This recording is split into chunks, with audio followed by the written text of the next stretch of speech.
Good morning सबैजनालाई। फेरि पनि अझ हाम्रो गाउँमा यो वर्षा झरीको कारणले गर्दा फेरि पनि अर्को प्रब्लम क्रिएट भएको छ। म तपाईँलाई देखाउने छु। अनि तपाईँलाई थाहै छ अहिले एकदमै पानी बेसी परिराखेको छ दिनरात है बर्खाको झरीमा।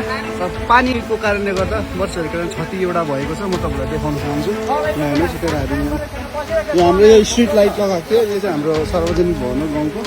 अनि यहाँ चाहिँ स्ट्रिट लाइट पनि ढाल्यो भनेर देखाउँछु। यो चाहिँ हाम्रो यहाँ यस्तो भएको छ सर्केको छ। यहाँ केटाहरूले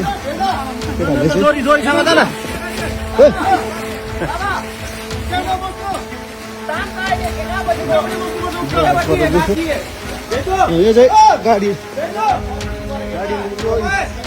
यो तपाईँ देख्नुहुन्छ यो चाहिँ हाम्रो यो कमिटी हल भयो होइन। कमिटी हलको यहाँ चाहिँ हामीले प्लम गरेको थियो। त्यो प्लम झरेर चाहिँ यो गाडीलाई ड्यामेज चाहिँ धेरै भएको छ। यो गाडीलाई यो देख्नुहुँदैछ अगाडिबाट मात्रै थामिरहेको छ। केटाहरूले चाहिँ अब त्योलाई तानेर उकालो तानेर चाहिँ गाडी हटाउनु भनिरहेको छ।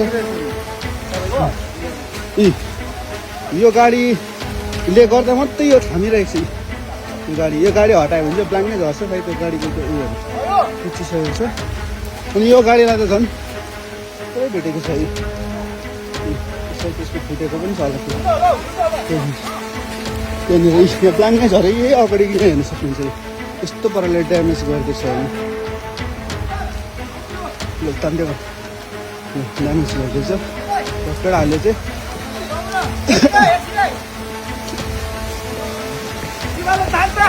यो गाडी निकाल्ने ट्राई गरेको थियौँ। निस्केन।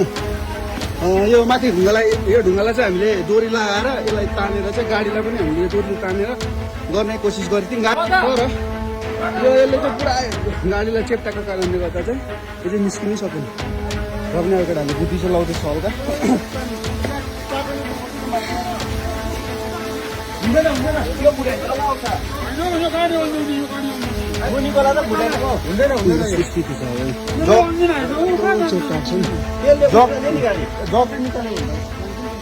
यो यस्तो आयो भने फेरि यस्तो आइदियो भने गाडी त प्याक छ पनि फेरि यसले पनि खेल्ने खालि पुरै गाडी त यो पनि ड्यामेज त यसमा भएछ हौ।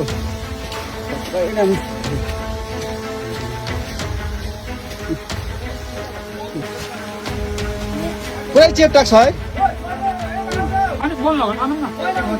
त्यो गाडी चाहिँ अगाडि नै चिप्लेर पनि आएको होला त्यो गाडीले।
एउटा मुडा